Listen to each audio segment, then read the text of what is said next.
My name is Shara Babcock, and I serve Chautauqua as Vice President and Emily and Richard Smucker Chair for Education.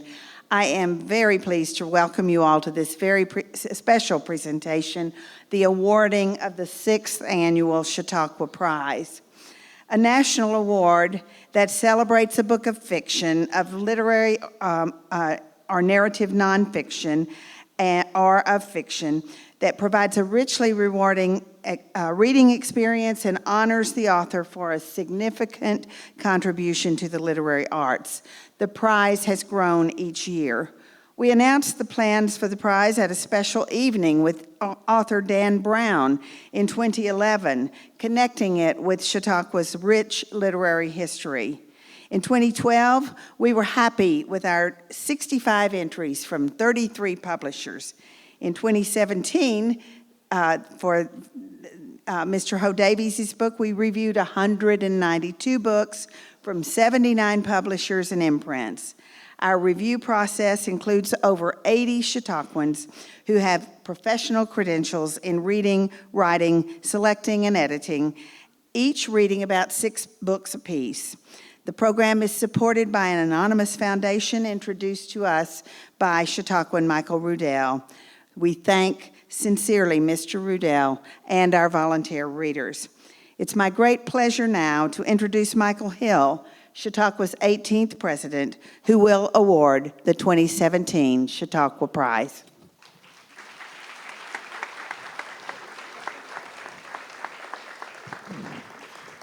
Good afternoon and welcome. The Fortunes, the 2017 winner of the Chautauqua Prize, re-examines American history through the lens of Chinese Americans and the immigrant family experience. A multi-generational novel, Mr. Ho Davies uses the stories of 4 different people, 3 inspired by real historical characters, to recast more than a century of the story of the United States itself. The Fortunes is clever, funny, and insightful, bringing a new perspective on what it means to be an American. Peter Ho Davies is the critically acclaimed author of 2 books and 2 short story collections. His work has appeared in publications including Harper's, The Atlantic, the Paris Review, The Guardian, and The Washington Post. Born in Britain to Welsh and Chinese parents, Mr. Ho Davies now teaches creative writing at the University of Michigan in Ann Arbor. He's received fellowships from both the Guggenheim and the National Endowment for the Arts, and was named among the best young British novelist in 2003 by Granta magazine. The physical prize is crafted each year by a regional artist and is inspired by the book itself. This year's prize is a memory book created by Denise Huck, an artist whose work is represented by Gretchen of Gretchen's Gallery on Bester Plaza. The elements include the pewter plate common to each Chautauqua Prize and the jade, pearl, gold, and silver of the chapter titles.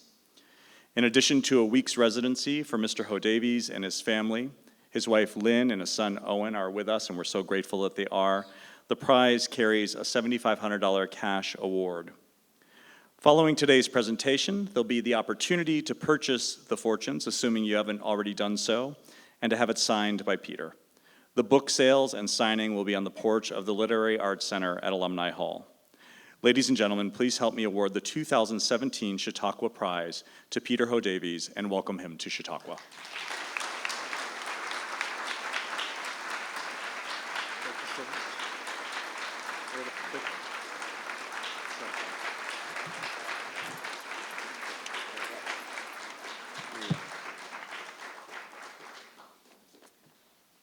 Well, I have to thank Michael and Shara and everybody here for the incredibly warm welcome, and Denise for this gorgeous, gorgeous work. I hope some of you have a chance to have a look at it later on. It's a beautiful thing, and I'm really touched to receive this. I've occasionally been a resident at artists' colonies where there are visual artists and writers, and I've always enjoyed the back and forth between the arts, and so to have an object like this to take home with me is a real pleasure. So thank you all. I said this last night at dinner, but I wanted to repeat it a little bit in the company of so many Chautauquans. One of the things that's so moving and special to me about this particular prize is, you know, the book, as some of you will know, is an immigrant narrative very much caught up in kind of an obsessive thematic interest of mine, the question of identity, which in the context of immigrant narratives very much comes to questions of belonging and home, questions of community and where we fit in and who we're embraced by. So to win a prize that's associated with such a beautiful place and such a distinguished and long-standing community is especially moving to me in the context of this work, and I really thank you all for that. So that's the earnest part. I must admit, when people give me a prize, as Michael was suggesting, my innate Britishness makes me quite embarrassed. So I feel both proud but also very humbled to receive this. I should say the best thing about that grant of Best of Young British Novelists Award back in 2003, which I'm a little embarrassed by now because 2003, as you know, is a long time ago, so I'm no longer very young, and I've now lived half my life in the US, so not that British either. But the best thing about it is it explains the accent. Occasionally, I've given readings, and people have come up to me afterwards and asked me where I'm from. And I think once I said I'm from Britain, and they said, oh, I noticed you had an accent, but I thought it might just be an affectation. So I always like to clear that up. It's very nice to get to do that. So I had thought, and I think I'd mentioned in my interview with The Daily, that I would just read from a section of the book today. But talking to Shera, and in my experience of being here, I've had the chance to be here for a few days now with my family. What's really struck me and what I really enjoyed about the Chautauqua experience is the sense of the spirit of conversation here. So I think, while I will read some short extracts from the book, I thought I would try and talk a little bit about the book by way of opening us up to a conversation later on in the Q&A session towards the end of this. So it's less me just going back to the book and reading from it, but hopefully something a little bit more informal that I hope will be interesting. I'm a little worried that you'll now discover how the sausage gets made and not want the book, but hopefully we can get past that. So the book... The book, amongst other things, I think, is a book about journeys, right? So it's a book about the immigrant experience, of course, but those are journeys both from China to America and often from America back to China in the context of some of the narratives of some of the characters, but also journeys across the US.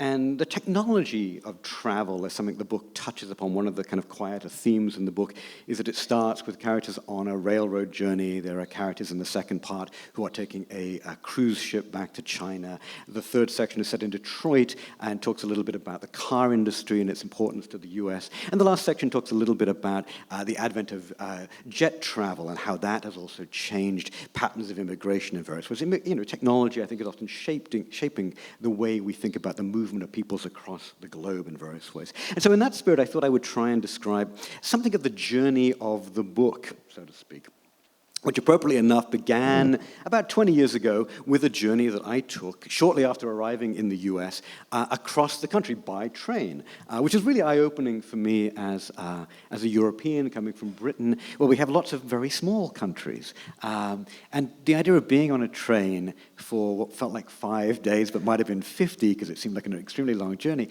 to travel just across one country was really eye-opening to me. I think Europeans struggle a little bit with the sense of the continental scale of the United States. I think in a way the word country as used by a European is a little different from the way we might use it in the US in certain ways as well. I'm often interested in difference of idiomatic usage between Britain and the US, but this particular word, it feels as though it has a different conceptual meaning in the two contexts as well. And towards the end of that journey, and as I say, I was at that point a graduate student, I had no money, I couldn't afford a nice cabin on the train, so I literally sat in the same chair for 5 days.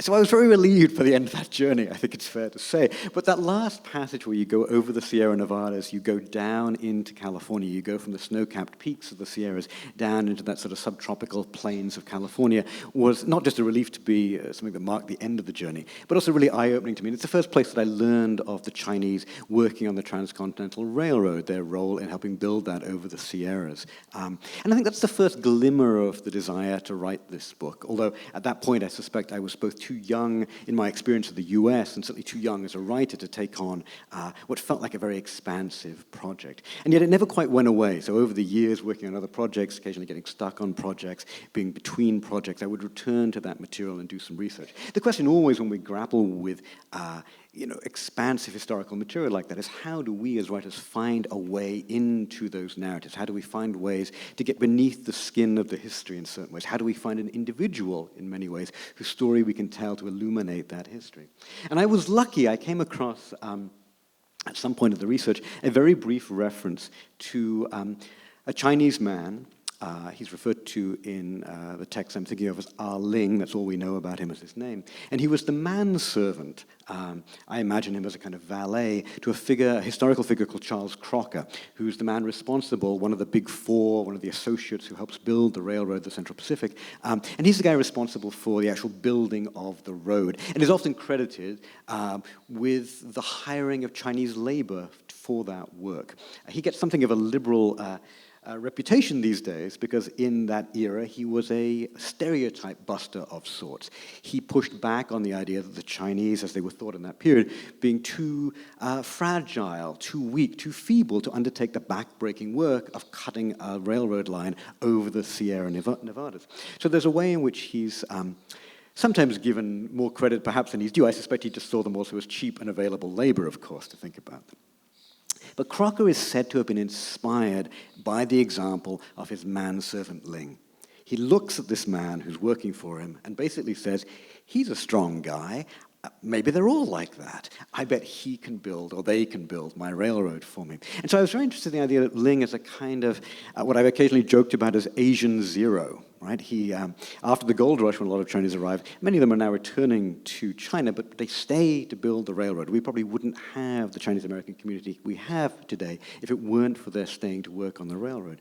And Ling, of course, is also maybe the very first example of the so-called, and somewhat problematically called, model minority. We look at him, we go, ooh, he's good, the rest of them will be like that. And I wanted to think about who that man was. So he became my way into this narrative, and I'm going to read you just the opening pages to give you a little idea of him and his relationship to Charles Crocker.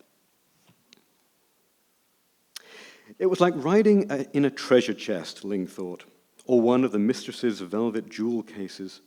The glinting brasswork, the tinkling, twinkling chandelier dangling like a teardrop from the inlaid walnut ceiling, the etched glass and flocked wallpaper and pendulous silk. And the jewel at the center of the box, Charles Crocker, Esquire, Mr. Charlie, biggest of the big four barons of the Central Pacific Railroad, resting on the plump brocaded upholstery, massive as a Buddha, snoring in time to the panting, puffing engine hauling them uphill. It was more than 2 years since the end of the war and the shooting of the president, the skinny one with the whiskery, wizened face of a wise ape who had first decreed the Overland Railroad. His body had been carried home in a palace car much like this, Ling had heard Crocker boast. Ling pictured one long, thin box laid inside another, the dead man's tall black hat perched atop it like a funnel. People had lined the tracks, bareheaded even in the rain, it was said. Torches held aloft in the night like joss sticks, he reflected. For a moment, he fancied Crocker dead. The carriage swagged in black and himself keeping vigil beside the body, but it was impossible with the snores alternately sighing and stuttering from the prone form. Locomotion is a soporific to me, Crocker had confessed dryly as they boarded, and sure enough, his eyes had grown heavy before they reached Roseville. By the time the track began to rise at Auburn, the low white haze of the flats giving way to a receding blue, vegetal humidity to mineral chill, his huge head had begun to roll and bob, and he presently stretched himself out as if to stop it crashing to the floor. Yet even asleep, Crocker seemed inexorable, his chest surging and settling profoundly as an ocean swell, the watch chain draped across it so weighty it must have an anchor at one end. Carried to the Sierra summit, he looked set to rumble down the lee side into Nevada and Utah, bowling across the plains, sweeping all before him. Ling knew he should be looking out the window, taking the chance to see the country, to see if the mountains really were gold, but he hadn't been able to take his eyes off the steep slope of his master's girth. My gold mountain, he thought, entertaining a fleeting vision of himself, tiny, scaling Crocker's imposing bulk, pickaxe in hand, following the glittering vein of his watch chain toward the snug cave of his vest pocket. Ling didn't own a watch himself, of course, but shortly after he entered service, Crocker had him outfitted with a new suit from his dry goods store, picking it out himself. He settled on a brown plaid walking suit, waving aside the aproned clerk to yank the coat sharp over Ling's narrow shoulders. "There now," Crocker declared, beaming at him in the glass, every inch a gentleman's valet. He taught Ling how to fasten only the top button of the jacket, leaving the rest undone to show the vest to advantage, and advised him he needn't bother with a necktie so long as he buttoned his shirt collar. "Clothes make the man," the circling clerk opined, sucking his teeth, "even a Chinaman." And then, of course, there must be a hat, a tall derby which Ling balanced like a crown, eyes upturned. As a finishing touch, Crocker had tucked a gold coin, a half-eagle, into Ling's vest pocket, a gift that the cost of the outfit itself would come out of his wages, where Ling could swear the thing actually seemed to tick against his ribs like a heartbeat. Rich, rich, rich. He patted it now as he finally turned to take in the scenery, the pale halo of sear grass along a ridge, the stiff flame of a cypress, the veiled peaks beyond, wondering, despite himself, if the mountains might glister through the flickering pines. So, that's Ling and Crocker. Oh. You don't have to, but that's very nice of you. And keep it up. No. So here's the thing. So I had this idea for the novel, Transcontinental Railroad. I sold that novel project to a publisher, and I worked on it for a year or two, or 3 or 4. And I got to a point where I had about 100, 120 pages. And I came to an impasse. Essentially, the character here, Ling, who sort of steps for a moment into the spotlight of history, decides for his own reasons, although they're ones that I begrudgingly grant him are good reasons and ethical reasons, chooses as a character to step out of history's spotlight. At which point, he also seemed to say he wanted to step out of my novel. And this was a problem for me, because I didn't have enough novel yet. And so I wrestled with him for a year or two. He would try and go away, and I said, "Dude, come on back, get another couple of 100 pages out of you, perhaps." But it wouldn't work. I just couldn't make it happen. So the book, although it took a long time to write, was stuck for a couple of years, and stuck in stressful ways. My publishers, becoming increasingly impatient for this book, essentially said, "Well, we are apparently not going to wait any longer for this." And I had to move the project to another publisher and find another home for the project. So there was a deal of anxiety in that space, luckily a relatively brief space. And the movement to a new publisher allowed me to reimagine the book, to think to myself, I'm not bound into what I initially promised my first publisher. I can think about how I will present or think about this book going forward in more radical ways. And what struck me was that what draws me to Ling, I think, is that he's a character who struggles ultimately with the burden of representation. How does one man stand for a multitude? How does one man stand for a mass? How does one man stand and represent his race? For Ling, initially, that's a source of pride. His apparent strength is a way of pushing back upon a prevailing stereotype. He's a stereotype breaker, a stereotype buster in certain ways. But he also, because of that example, is the catalyst for the hiring of 10,000 of his countrymen who go on to work in very challenging, very physically dangerous conditions as they build the railroad. Many of them died in the building of the railroad. They were not paid as much as white workers. So his pride in representation becomes something that curdles and eventually becomes a burden to him. And thinking about that question of representation, led me to other figures in Chinese American history who've also struggled with some of those kind of questions. And a figure I'd already known about to some degree was Anna May Wong, the early Chinese American movie star. You will have sometimes seen her photographs. She was quite the star in her day. I think she was named the best-dressed woman in the world in 1932 by the wonderfully named Mayfair Mannequin Academy of New York. The famous jazz standard, These Foolish Things, is written for her by one of her lovers. So if we ever hear that song, we might think of Anna May as the subject of that song in various ways. So quite the star in her day, a little less well known to us now, although she still has a kind of iconic quality to her. And it felt as though the questions and the challenges of representation for her, as somebody who's professionally, famously Chinese, might rub up interestingly with the burden of representation that Ling encounters. So let me read you just a little bit about Anna May. I'm going to read you a couple of short sections about her, both in her youth and then a little bit into the dilemma of her career. So this is her as a young girl. She bought her first movie ticket at 10 with the tips she earned making deliveries for her father's laundry. This was Los Angeles, Lo Sang in Chinese, her birthplace.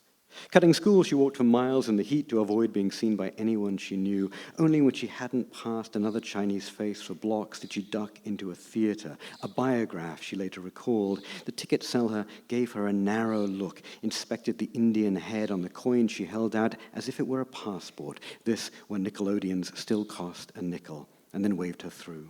The ticket stub is preserved on the inside cover of her scrapbook. At first, she felt self-conscious, being the only Chinese and a young girl at that in the audience. She hid in the bathroom, terrified and lonely, tracing the pattern on the tin ceiling until she heard the organist start up, and then she slipped in and took a seat. But in the cool darkness, she found herself relaxing, laughing with the rest of the short subjects, weeping with everyone else during the feature, emotions she would never have betrayed on the street, and which even here she glanced around furtively before giving vent to. But no one was watching her, all their faces upturned toward the screen, each one lit with the same silvery glaze. No one, not even she, could tell the difference. It was the first place she felt like an American. When he found out, her father made her kneel and beat her with the broom. But she kept going, sometimes seeking out movie houses so far from home that the intertitles were in Spanish. Pearl White in The Perils of Pauline was a favorite, perils that included villains called Wu Fang and Long Sin. Her own villainy included forging notes from her father to give to her teachers in an English he couldn't write, getting whipped first by him and then by them when discovered. In the beginning, it was the theater's thrill of invisibility that she craved, that she couldn't get enough of, tired as she was of being stared at in the street, picked on in school. Outside, even the sun seemed to glare at her. Inside, it was all chill shadows. The flickers were the one place she didn't feel watched, the one place where she could watch others. Later, though, she came to envy those faces and figures on the screen before her. Not to be stared at was one thing, but be stared at as they were stared at, with love and awe, was something else again. She wanted to be like them. Every face on the screen was white, but in the dreaming darkness, anything seemed possible. At home, in the mirror, she practiced their expressions and poses awkwardly, but in the dark, she made their faces her own. One of the things I might have mentioned about Anna May, following up from that little joke about the British accent. So occasionally, when I'm reading, I apologize by saying, that British accent will probably explain why some of my pronunciation might seem strange, and I tell people not to worry, it just means that it's correct. But actually, oddly enough, in the case of Anna May, although she's born in the US, she's a silent star in her early manifestation. She appears with Douglas Fairbanks Sr. in The Thief of Baghdad in a very scanty costume back in the day, very scandalously. But she goes to Europe and starts to perform in British and even German movies. And she first learns English, or first has elocution lessons to appear on stage with Olivier in London. And so when she returns to the US later in her career and starts to appear in talkies, she has a little bit, you can just catch a trace of it, a little bit of a British accent. So that's my excuse for this. So here's her a little bit later in her career, grappling with some of the dilemmas of being an Asian actress. It's hard to be a leading lady without leading men, and there were no Asian leading men. But over a 30-year career, she worked on stage and screen and radio in the US, England, and Germany with Douglas Fairbanks, Laurence Olivier, Orson Welles, and Lon Chaney, man of 1,000 faces. She made a short with Laurel and Hardy and played vaudeville with Jack Benny. Alfred Hitchcock once threw a pie in her face.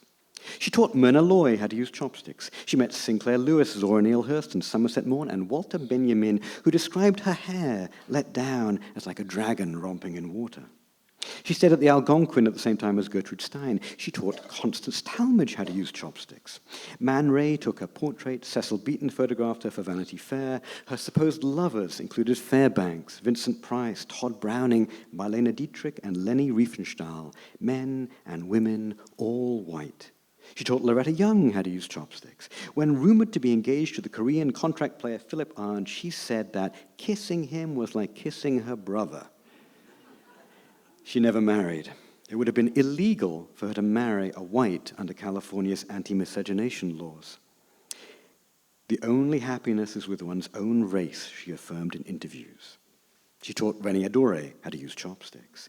Chinese in movies aren't inscrutable, she lamented dryly. They're unscrewable.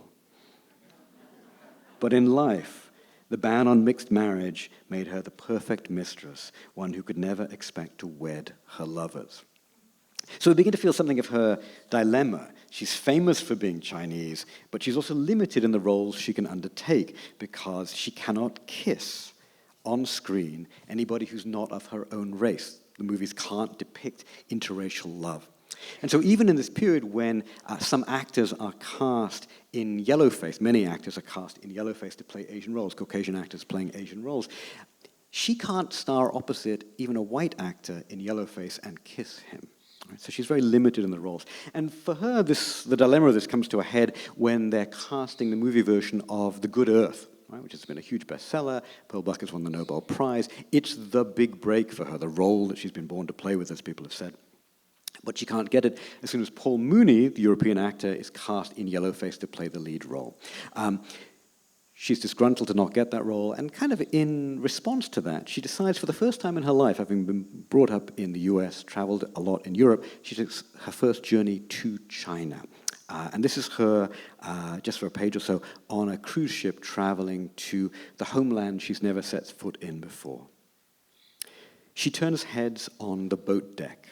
She turns heads on the Lido deck, reclining beside the saltwater pool. She signs autographs in the beauty shop, at the soda fountain, at the bar. Orientally yours, she writes, and then her name, Anna May Wong in English, and Chinese, Wong Liu Song. She's the only Chinese in the first cabin. She turns heads at the captain's table. She turns heads in the salon. The ballroom is as big as a soundstage. Men scramble to pull out chairs for her. A woman in furs is reading The Good Earth on the promenade deck. Would she sign it? A passing steward proffers a pen. She pushes up her sunglasses, fogged with salt rime. I heard that Pearl Buck wanted you for the part, the woman says, and she nods as if this matters. Good Earth, better sea, she inscribes gaily on the flyleaf. The ship is the SS President Hoover, named for the 31st president, a one-time manager of the Chinese Engineering and Mining Company. Mr. Hoover served honorably in the defense of Tientsin during the Boxer Rebellion. Later, he helped ship 50,000 coolies to South African mines. It is said the president and first lady spoke Mandarin in the White House whenever they wanted to communicate privately. Their portrait hangs over the grand staircase of the steamliner. Out of Yokohama, she visits steerage and finds it filled with Chinese, stacked in bunks, many of them old, their faces freckled and pouchy, on their way home after a lifetime away. She tells them she is visiting her father, who's moved back to his ancestral village, and they smile toothlessly, nod in approval. They are bringing home treasures. They show her radios and bicycles, wristwatches. They show her the prized canaries they are bringing as gifts for family, the birds cowering mutely on their perches like their owners on the edge of their bunks. Through the hull, she can just make out the dull reports of first-class passengers shooting skeet off the stern. One younger man clutches a box tightly to his chest, and when she asks what's in it, he tells her the bones of his father. She signs autographs for them, but omits the Orientally yours. Later, alone in her suite deluxe, she sips her nightcap, lies back on satin pillows plumped by the maid, loses herself in the lustrous grain of the burled inlaid ceiling. Wong Liu Song means frosted yellow willow. Her father asked her once what Anna May meant. Me, she said simply. So So this question of representation, can we stand for others? How do we stand for others? We're sometimes forced into that space, but there's always a mismatch, an asymmetry, an impossibility to that burden of representation. Got me thinking about, as I say, other representative, famous Chinese-American figures. And the next one that immediately sprung to mind was a figure called Vincent Chin. Vincent is the victim of a hate crime in Detroit in 1982. We're sort of skipping the decades. Here we go from the 1860s to the railroad, 1930s with anime, now into the 1980s, and a little bit closer to home, a little bit within my own lifespan. And Vincent is a representative, but is also caught up in another dilemma of identity, the misidentification of one individual for another, and a classic misidentification in this case, of a person of one Asian background for a person of another Asian background, the mistaken of somebody, in this case, who is Chinese for somebody who is Japanese. We've all done this. I have done this, I should say. And while it has tragic connotations for Vincent, I do want to at least lighten the mood by suggesting that it can occasionally have comedic ramifications. So that moment when I was not introduced as British and had to explain my ancestry to the person at a reading, that same person said to me, "Oh, I noticed the British accent. I saw you were Asian. I was wondering if you were Kazuo Ishiguro," the famous Anglo-Japanese writer. And I have to say, I was disappointed to say that I wasn't. I was rather disappointed not to be Kazuo Ishiguro, who I've admired for many, many years, and he was a wonderful writer. And I got to tell this story, I guess about a year or 18 months ago now, when Ishiguro visited the University of Michigan to give a reading, and I got to have the pleasure of introducing him. And so I told this story. He kindly laughed appropriately. And then he got up and pointed out that he had once been mistaken for Jackie Chan. So I felt a little one-upped by this, I have to say. But these are, I think, innocent contextual mythics. Many of us make them. They just turn out, in the case of poor Vincent, to have a tragic outcome. I'm going to read just a little bit from the start of this. It does include, and I want to apologize in advance, the retelling of a somewhat racist joke. And I want to tell you it's okay to laugh. The title of this section is Tell It Slant. I know, who knew? Emily Dickinson, racist. Never would have guessed. But I realize that I'm appropriating the epithet, the racial epithet slant in this context. My narrator is appropriating it. I think of that as in the spirit of a move. We often associate this with African Americans using the N-word, reclaiming the power of a word used against a community by that community to empower themselves, to armor themselves in some ways against that word, to take its sting away in some ways.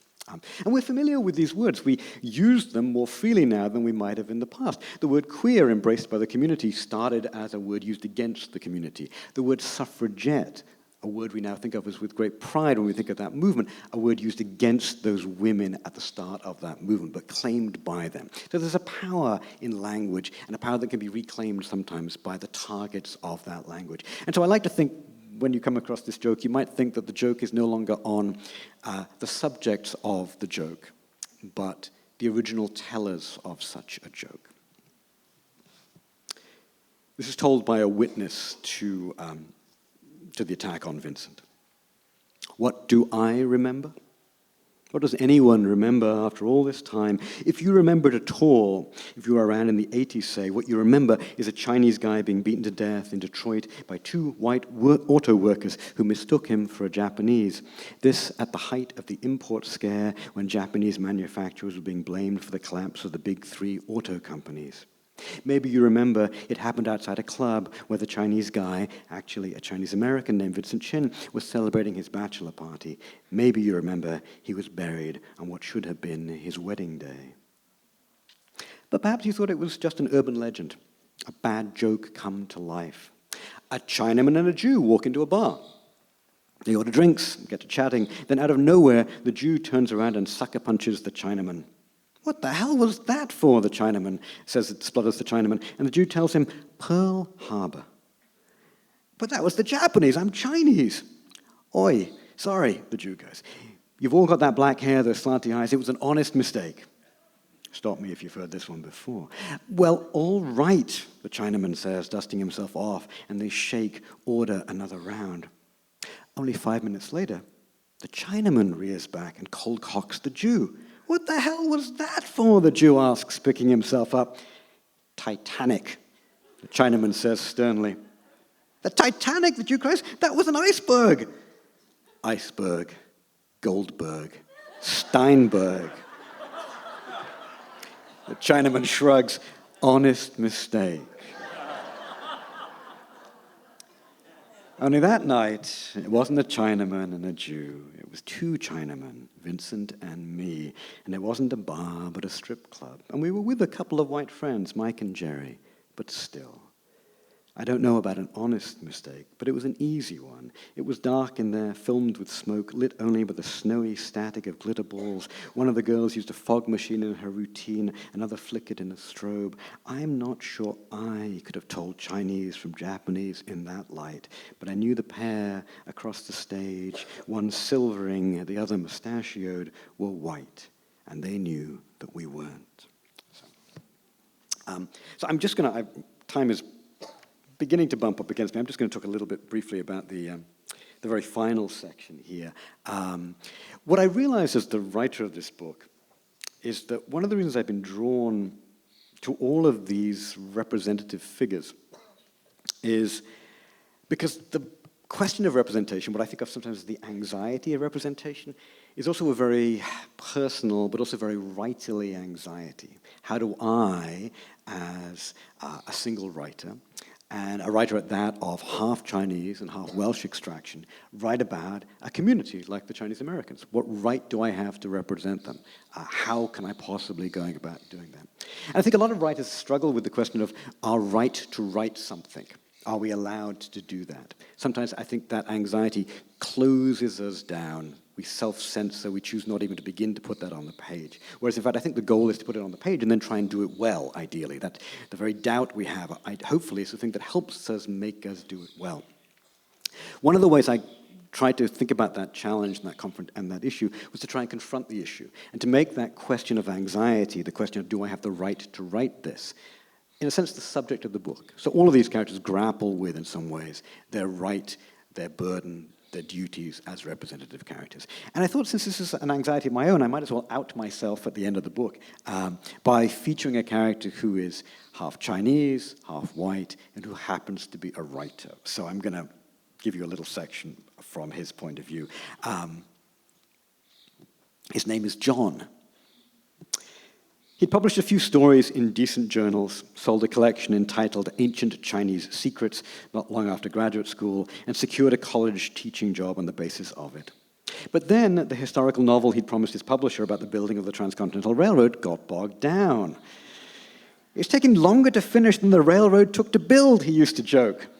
Though, to be fair, there were more Chinese working on the railroad. I actually was telling that joke for about 5 years while writing the book, and it took so long I got to get the joke in the end of the book.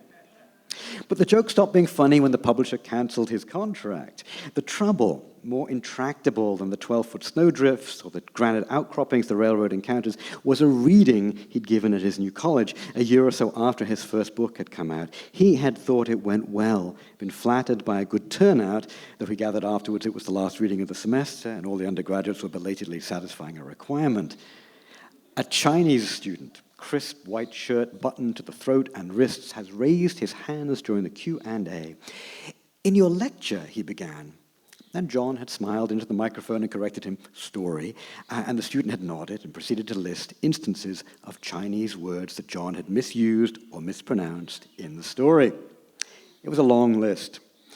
There'd been a murmur of amusement, then silence spreading through the crowd like a stain.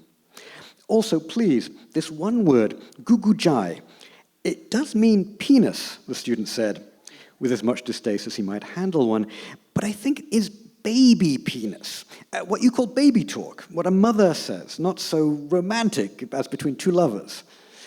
John had flushed darkly, managed to thank the student civilly.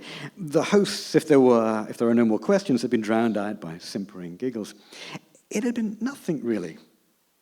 He'd blamed his mother, who taught him the term and neglected to correct it when he showed her the manuscript. But that turned out to be even more mortifying. I thought it was supposed to be something kinky, his mother said. Nothing and everything. He knew he'd been a diversity hire, suspected that the hiring committee had looked past better qualified candidates, and now he sat in classrooms, in faculty meetings, feeling like a fraud, or worse, a minstrel show. He played around after that with a project about Anna May Wong, the early Chinese-American movie star trying to make it in the era of yellowface. She'd had her own Chinese critics, but after a couple of years, the work hadn't advanced much beyond copious notes. When he'd been offered an unlikely lifeline, he'd been making money, if not a reputation, for several years now, writing faux dime store novelizations of the old TV series Kung Fu. The sheer bogusness of the show, the very reason publishers had sought him out as an Asian-American writer, offered him an ironic distance from his anxiety of authenticity and enabled him to write again, albeit under a pseudonym. He couldn't very well tell colleagues about these new books anyway. As far as they were concerned, he was working on a novel about the Vincent Chin case, and he suspected he'd only secured tenure because the college had had to settle a discrimination suit the year before. And yet, at the same time, he felt enough real affinity for the half-white, half-Chinese central character to find some secret satisfaction in the books, even if it was hack work. So,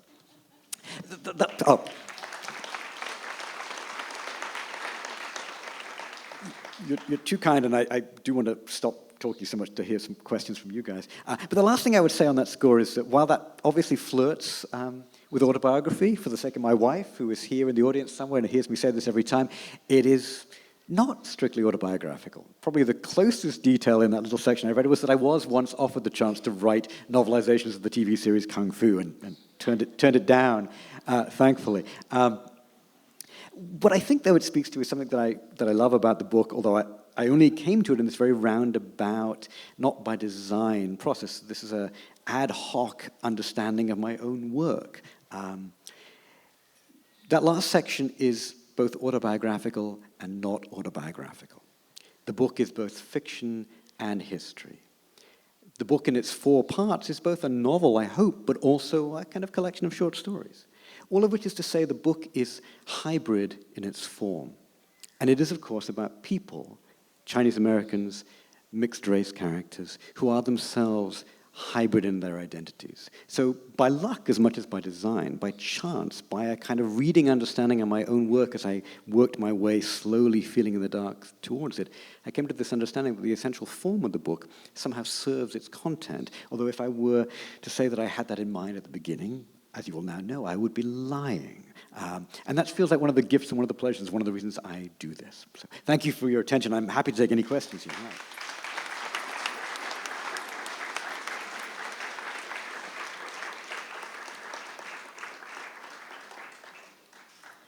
So we have about 10 minutes for questions if you want to line up on either side. And Peter, you can take questions from this side and then this one and back and forth. Sounds great. Let us start over here. I feel terrible turning my back to you, but let me start over here, and then I'll swing around. Thank you. I was struck by the clever and humorous lines that you included in the book, and it made all the more dramatic the comparison to the puns or jokes that you included based on Chinese names. Was that purposeful? I think it was. It's partly it's my own aesthetic. While I enjoy humor and a joke as much as anybody else, I find nothing less funny than a movie that is a comedy, right? So something that's trying to make me laugh nearly always fails because there's an effortful quality to it. I think for me, one of the pleasures of comedy is surprise. And of course, one of the ways we generate surprise is by embedding that comedy within darkness, I think. And similarly, I would say the same thing about very dark and serious material. I think we understand the power of that material through its contrasts with lightened material. In particular, when one's writing about race, it's very easy and very understandable to write very earnestly and very seriously about that subject. But that can also be unremitting, it can be a turn-off, and I think it can also step away from that modulation of light and dark that I think I'm most interested in fiction in various ways. So the effort at humor embedded within the seriousness is something that it's just the way I operate it in this book and in other books, I think, as well. The interest in language, though, so this is very writerly, right? We're always interested in language. I think one of the reasons writers love kids in their fiction is because kids often have a very exciting relationship to language. They're very alive to the literalness of language or the puns in language. So I think I've gravitated to a linguistic enjoyment and linguistic play in other work as well. But what dawned on me as I was working on this book in a way that had never occurred to me before is that that's a trope of Chinese, right? So we're very interested and very aware of the way that a Chinese word with a slightly different intonation can mean something different. And Chinese humor often relies upon that back and forth in those kind of wordplays. I should say I don't speak Chinese when I have tried, in fact, to learn it and have offered some of that language to family members. They tend to laugh at me because exactly the thing I've just thought I've said means something completely different. So I'm the victim of those jokes in some ways. But I almost began to think that the interest in wordplay, the interest in puns, I like to think of it as a kind of an aspect of my Chineseness that I had been previously unaware of until writing the book in some sense as well. So, thank you for that question. Please. Thank you. One of the things I appreciated most about the book was the emphasis on identity, who we are, but it drew me into looking at my identity in relationship to the struggles of the persons that are here, and I think that was intentional. But your father was Welsh, yeah, and you wrote The Welsh Girl. Your mother was Chinese, you wrote The Fortunes. Yeah. Now what? I must admit, I am asking myself that very question, and I'm sure very soon my editors and agents are going to be asking me the same thing. But I think in a way you're shining a light on the path for me to think about, right? So this book sometimes is talked about, and of course understandably talked about as a narrative about race. But in a larger sense, I think I am interested in questions of identity, right? So it's very heartening for me to hear you talk about the way this book also makes you reflect upon your own identity in relations to others in various ways. Because I think we all, I would like to say that it is a particular question for people of mixed race, people of hyphenated identities, to be struggling with this question of who am I and how do others see me, right? This question of the internal sense of self and the external sense of self. And so these characters grapple, I think, with those questions a fair bit. But all of us in our daily lives, regardless of our race, are grappling with multiple selves, right? So my wife is here, but my son is off playing basketball somewhere. And I don't blame him for doing that, because he gets to hear me do this, and he's very bored by that. But I think it's more than being bored, I'd like to hope. I think it's embarrassment that may also be a version of unease, because the person I am up here is not Dad. So who am I, right? And I'm relieved he's not here, because the person I am up here is not Dad, and it's odd to talk to him as not Dad, right? The selves we are to our family members, even if they're our parents, is different from the selves we are to our children. The self I am with my wife is different from the self I am with other people, with colleagues, for instance, even close friends. The self I am who writes is different even from the self who's now talking about writing, or even reading from the book, right? It's a very strange dialectic to engage in. But I think we all struggle with those questions. And one of the burdens of that is this nagging sense of, which is the real one? Which is the authentic self, right? We have some anxieties about that, because we also know, much as we worry about how other people construct us, most of us, as we become adults, learn some strategies for constructing and projecting our own identity. So the way we walk into a boardroom, or a courtroom, or a doctor's office, or a classroom is a constructed identity, right? And so we understand that we are also, in some form or other, performing a version of self for our own advantage at times. So we wonder, if that's to my advantage, then maybe I'm not all that authentic. Where is the line of a kind of hypocrisy in that space? And what we like to think about is that we like to think, when we think of our loved ones and our intimates, that we know the true self, right? So I would like to think that I know my wife's true self. She probably would like to think she knows my true self. I'm not sure. But is that the true self? The soul one? Maybe we are all of those selves in some form or other. So the question of identity reverberates, and I think stretches beyond a country, a language in terms of Welshness and Chineseness, a location where one's ancestors came from. They ramify in all these different ways. And so just lately, I think I've been thinking, it's fleetingly here in this book, it's fleetingly in some of my other work. I think I've been thinking more about identity in terms of gender. So a little bit in terms of masculinity, those kind of questions. I do think those are culturally urgent, but I think it's taken me a while to come to that place and think about those questions. So what I'm working on at the moment touches on those questions. Whether that'll become the next book or whether it'll see the light of day, I don't know. But I'm interested in the extension of that inquiry into identity into those spaces at the moment. I look forward to that. Thank you. Thank you very much. Absolutely, yeah. Thank you very much. Oh, okay, we have one more, and then we can sign some books over at the Literary Arts Center at Alumni Hall. Can you talk a little bit about the title and how you came up with it? Oh, that's yes. Well, that's a good and slightly long story. I'll try to be fairly brief. So it's now called The Fortunes, which I like as a title. I think it captures the Chinese interest in luck.